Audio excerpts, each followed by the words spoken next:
Assalamualaikum warahmatullahi wabarakatuh. Perkenalkan, kami dari kelompok 2 akan memaparkan hasil ruang kolaborasi modul 2.3 kami berkaitan dengan praktek coaching dengan alur Tirta. Selamat menyaksikan. Sebelumnya, saya akan memperkenalkan anggota dari kelompok 2, yaitu Ibu Ika Priyowati dan Ibu Dian Yuliana Nurhidayah. Adapun tujuan pembelajaran dari ruang kolaborasi praktek coaching ini adalah calon guru penggerak dapat mempraktekkan alur percakapan coaching Tirta dan melakukan refleksi terhadap praktek percakapan coaching yang telah dilakukan dengan sesama rekan calon guru penggerak. Sebenarnya, apakah pengertian dari coaching itu? Coaching merupakan sebuah proses kolaborasi yang berfokus pada solusi masalah, berorientasi pada hasil, dan sistematis. Coaching lebih kepada membantu seseorang untuk belajar daripada mengajarinya. Selain itu, coaching juga merupakan salah satu cara untuk mengoptimalkan potensi coachee melalui proses diskusi. Jadi, hubungan antara coach dan coachee di sini adalah sebagai seorang mitra. Lalu, siapakah coach dan coachee itu? Coach merupakan seorang pemandu dari kegiatan coaching. Coach juga memfasilitasi peningkatan atas performa kerja, pengalaman hidup, pembelajaran diri, dan pertumbuhan pribadi dari seorang coachee. Coach juga memberikan pertanyaan-pertanyaan yang bisa mengarahkan permasalahan coachee. Lalu, siapakah coachee itu? Coachee merupakan seorang yang dipandu dari kegiatan coaching. Alur percakapan yang kita gunakan dalam praktek coaching ini adalah alur percakapan Tirta yang terdiri dari tujuan, identifikasi, rencana aksi, dan tanggung jawab.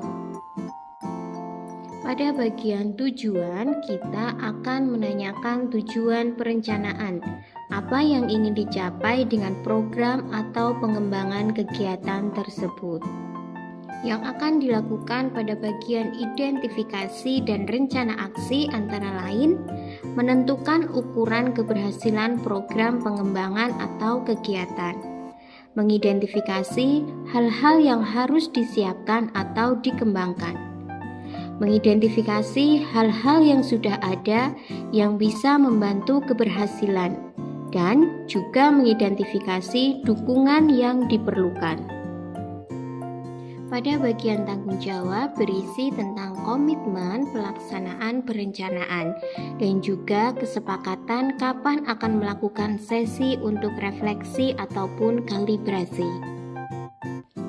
5 hal penting yang perlu diperhatikan dalam melaksanakan coaching sesama guru antara lain: 1. Bangun kemitraan dengan coachee. Kita harus saling percaya dan mendukung. 2. Gunakan bahasa yang santai.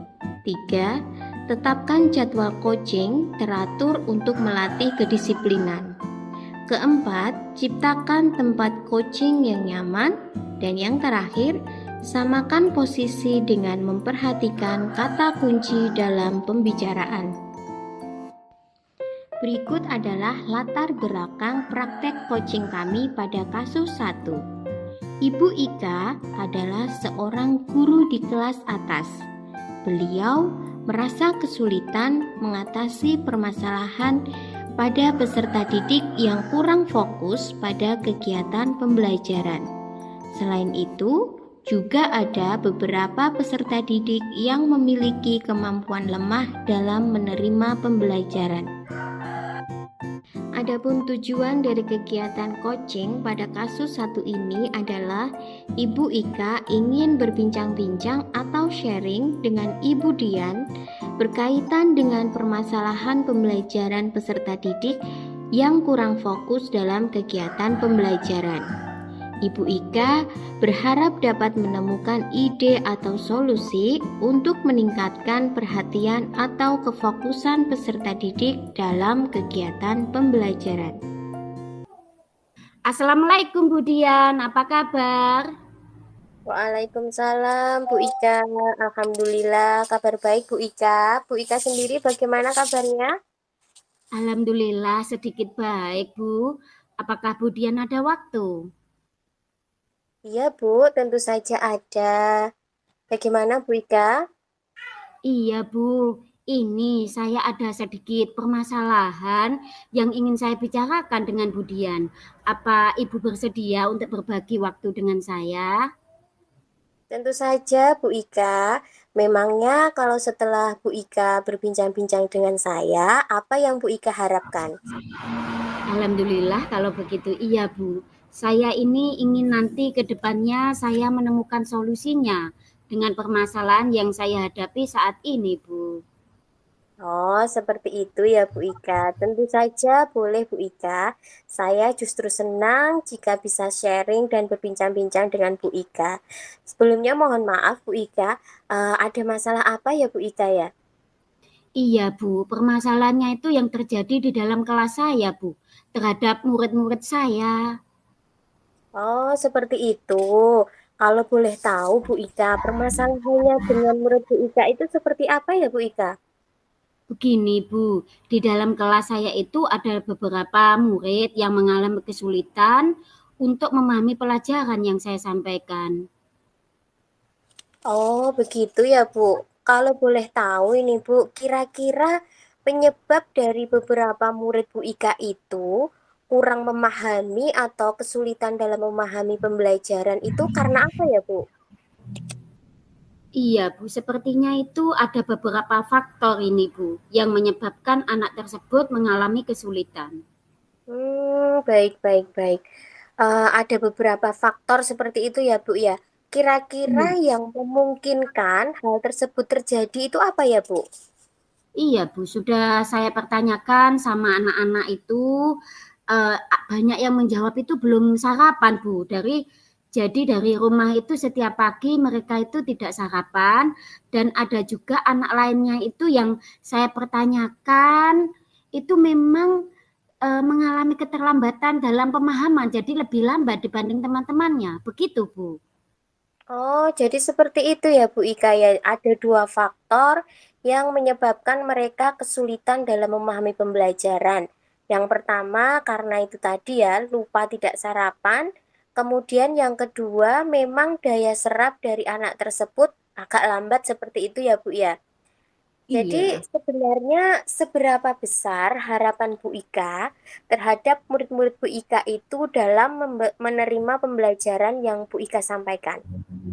Harapan saya itu Bu, setidaknya anak-anak yang di dalam kelas saya itu dalam pembelajaran itu lebih fokus gitu. Jadinya ketika diberi pertanyaan itu tidak hanya dia melamun atau hanya menggeleng saja, gitu Bu.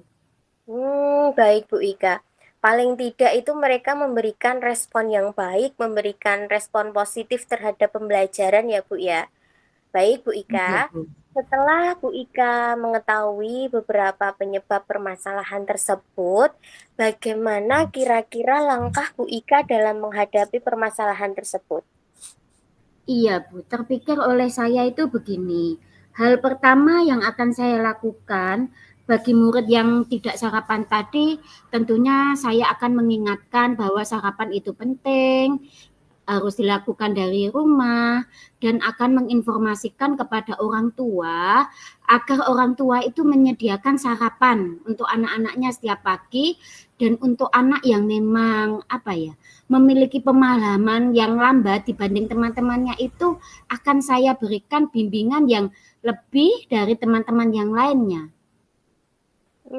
Baik, menurut saya bagus sekali itu Bu Ika ya. Rencana Bu Ika sangat bagus di mana Bu Ika yang pertama akan mengingatkan anak-anak akan arti pentingnya sarapan. Kemudian yang kedua berkaitan dengan daya serap anak yang lemah tadi, Bu Ika akan memberikan bimbingan khusus atau bimbingan lebih terhadap anak-anak tersebut.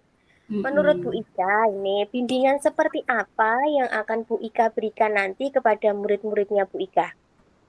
Oh iya Bu, bimbingan itu dapat saya berikan berupa latihan-latihan soal untuk anak-anak yang pemahamannya lambat. Nanti akan saya berikan latihan yang lebih daripada teman-temannya yang lain gitu Bu. Bagus-bagus Bu Ika. Tapi apakah bimbingan itu nanti akan diberikan secara terus-menerus Bu Ika? Iya, nanti saya bimbing sampai mereka paham, sampai selesai, bisa sama dengan teman-teman yang lain. Begitu, Bu. Baik, bagus Bu Ika. Kira-kira ini Bu Ika akan melaksanakan bimbingan tersebut mulai kapan Bu Ika? Tentunya tidak mengganggu ke teman-teman yang lain. Biasanya saya akan menerapkannya ketika sudah pulang sekolah, jadi sudah selesai pembelajaran. Wah, bagus itu Bu. Jadi tidak mengganggu teman-teman yang lainnya ya Bu ya. Kemudian apa komitmen Bu Ika terhadap rencana penyelesaian masalah ini? Jadi apa nanti yang akan diterapkan selanjutnya? Tentunya saya akan melakukannya secara kontinu, terus-menerus, dan konsisten, Bu. Sampai memang terlihat perubahan yang terjadi dalam diri murid saya itu, Bu. Ya, bagus Bu Ika. Jadi melaksanakannya sampai benar-benar ada perubahan dari anak tersebut.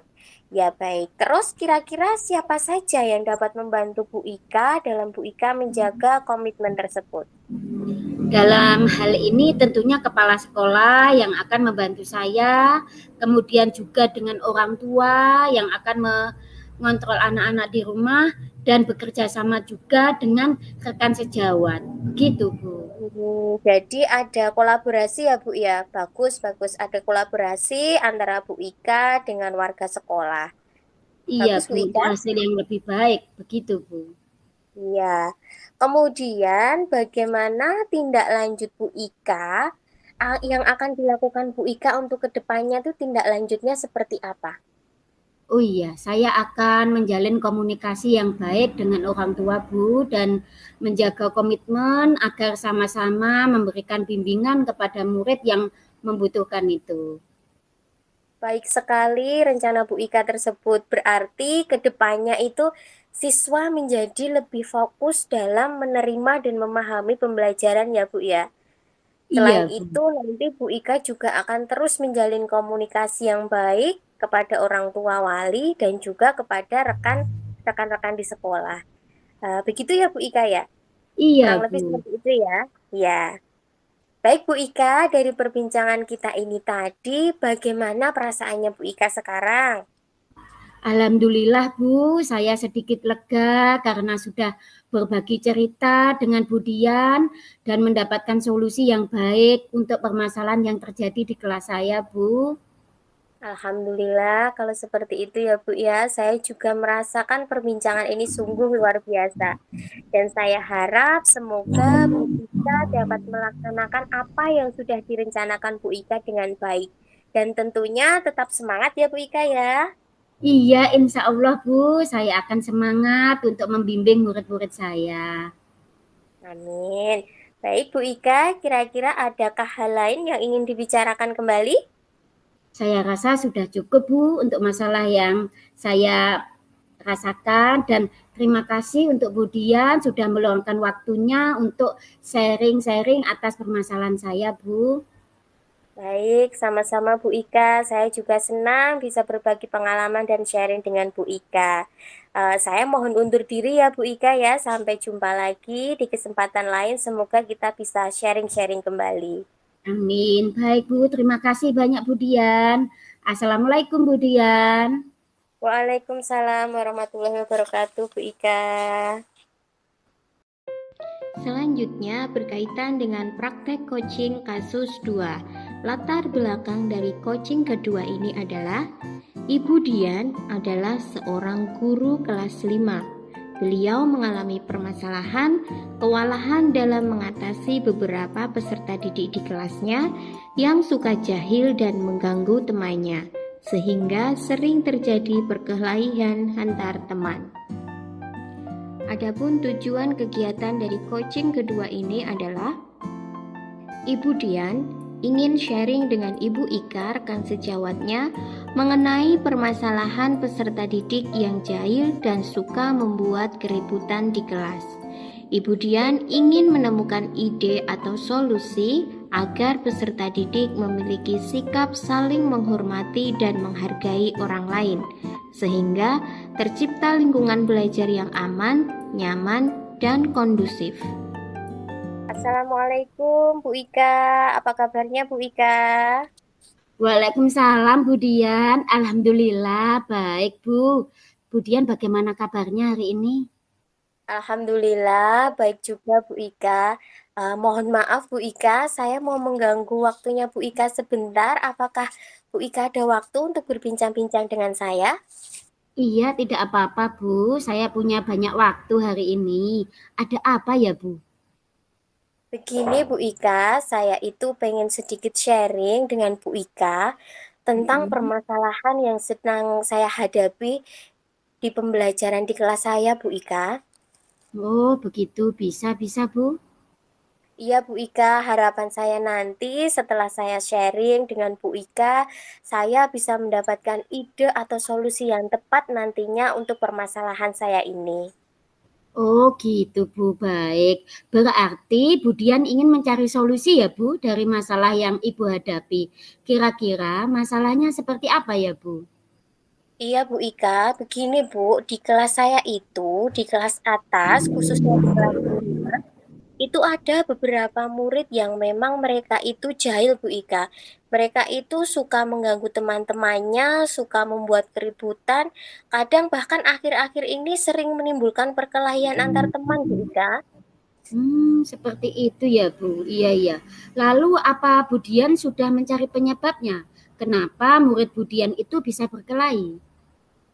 Iya Bu, setelah saya mencoba mencari tahu, sepertinya memang beberapa anak tersebut itu meminta perhatian Bu. Jadi butuh perhatian khusus seperti cari perhatian gitu Bu. Dan menurut saya mereka itu juga penanaman karakter nilai-nilai kebajikannya itu juga masih kurang Bu. Jadi kurang menghormati dan menghargai antar teman.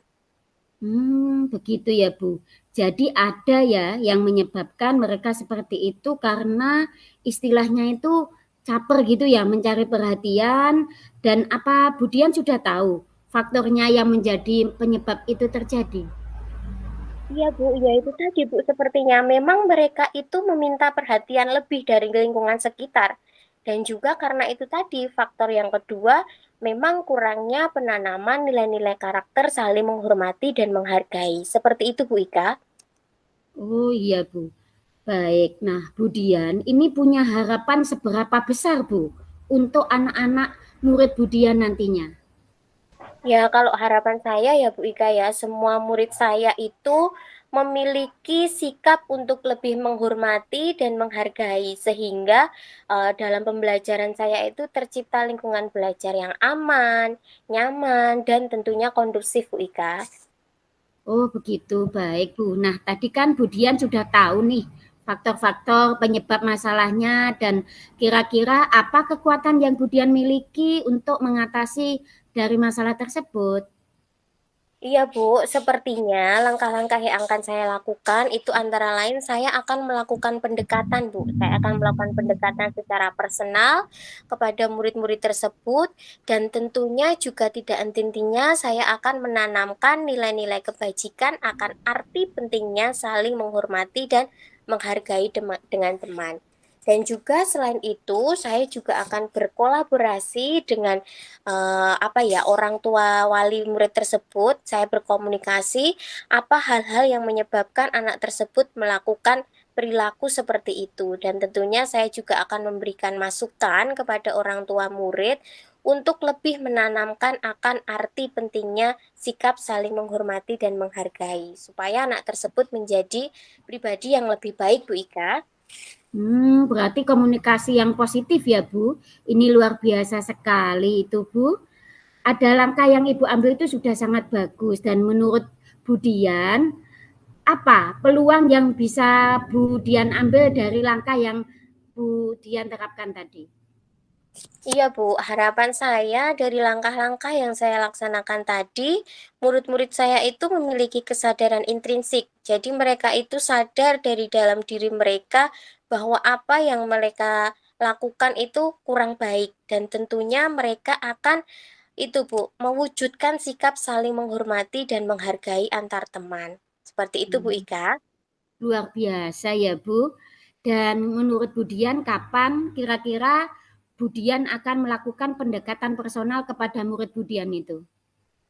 Yang jelas setiap kali ada kesempatan saya akan selalu mencoba untuk melakukan pendekatan-pendekatan tersebut, Bu. Kegiatan saya di dalam kegiatan pembelajaran misalnya di sela-sela pembelajaran saya akan menanamkan nilai-nilai kebajikan, akan arti pentingnya saling menghormati dan menghargai, terus yang lain misalnya pada saat jam-jam istirahat itu juga saya akan mencoba ngobrol, sharing dengan anak-anak tersebut. Tentunya untuk itu tadi Bu, tujuannya menerapkan sikap saling menghormati dan menghargai. Setiap kali ada waktu senggang, saya akan mencoba untuk menanamkan karakter-karakter tersebut Bu Ika. Luar biasa ya Bu. Berarti nanti Budian akan melihat situasi juga ya Bu untuk melakukannya. Baik Bu, sekarang komitmen Ibu terhadap rencana penyelesaian dari masalah yang Bu Dian terapkan ini bagaimana? Tentunya saya akan melakukan apa yang sudah saya rencanakan tadi secara terus-menerus dan secara konsisten, Bu, sampai benar-benar para murid-murid saya itu melakukan perubahan dalam diri mereka menjadi lebih baik. Seperti Baik itu, Bu. Bu. Iya. Dan menurut Budian ini siapa saja yang akan Budian libatkan dalam membantu jalannya komitmen Budian itu? Iya Bu Ika, tentunya saya sangat membutuhkan bantuan pihak lain dalam mensukseskan rencana saya ini seperti kolaborasi dengan orang tua murid, kemudian saya butuh bantuan juga dari warga sekolah seperti kepala sekolah dan para guru dalam memberikan penyuluhan akan arti pentingnya sikap saling menghormati dan menghargai antar teman. Berarti kolaborasi ya Bu yang akan Budian lakukan ke depannya. Menurut Budian bagaimana nanti tindak lanjut yang akan Budian lakukan ke depannya?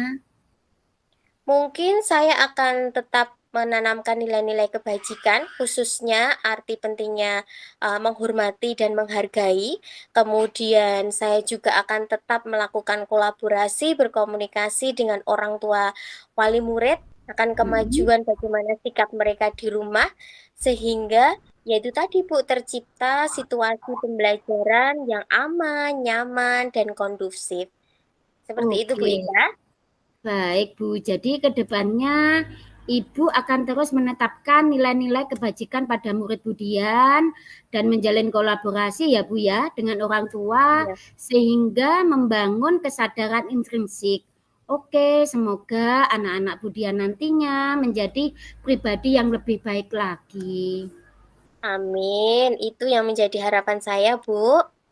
Iya, nah bagaimana perasaannya Budian sekarang setelah bercerita kepada saya, Bu? Alhamdulillah, Bu Ika, perasaan saya sekarang sangat lega.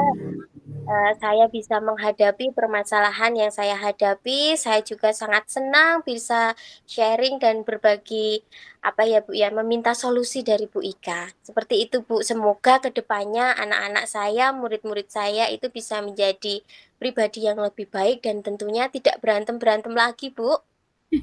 Iya, alhamdulillah. Iya, Bu, tetap semangat ya, Bu Dian, untuk Iya, Bu mendidik Ika. anak-anaknya. Insya Allah ke depan anak-anak akan lebih baik dengan bimbingan Bu Dian. Ada lagi, Bu, Amin. yang ingin Bu Dian sampaikan kepada saya? Saya rasa cukup, Bu Ika. Terima kasih sekali atas waktu yang sudah diberikan Bu Ika kepada saya. Bu Ika sudah bersedia mendengarkan keluh kesah saya. Makasih sekali ya, Bu Ika. Sama-sama, Bu Dian. Lain waktu kita bisa sharing-sharing kembali, Bu. Iya, Bu Ika. Pasti, Bu Ika. Eh, cukup sekian ya, Bu ya, dari saya ya, Bu ya. Saya mohon undur diri. Pokoknya terima kasih sekali. Assalamualaikum warahmatullahi wabarakatuh. Waalaikumsalam, Bu Dian. Nah, tadi kita sudah menyaksikan praktek coaching ke-1 dan coaching kedua. Adapun kesimpulan dari kegiatan coaching kita kali ini adalah kegiatan coaching penting dilaksanakan karena menjadi teknik penyelesaian solusi berbagai masalah peserta didik di sekolah. Guru menjadi memahami pola pengajaran yang lebih nyaman bagi siswa, tanpa harus memberikan hal-hal yang bersifat negatif seperti hukuman. Selain itu, kegiatan coaching dapat meningkatkan kinerja individu sebagai seorang guru. Sekian pemaparan hasil ruang kolaborasi dari kelompok kami berkaitan dengan praktek coaching. Semoga memberikan inspirasi dan manfaat. Salam dan bahagia guru hebat Indonesia. Wassalamualaikum warahmatullahi wabarakatuh.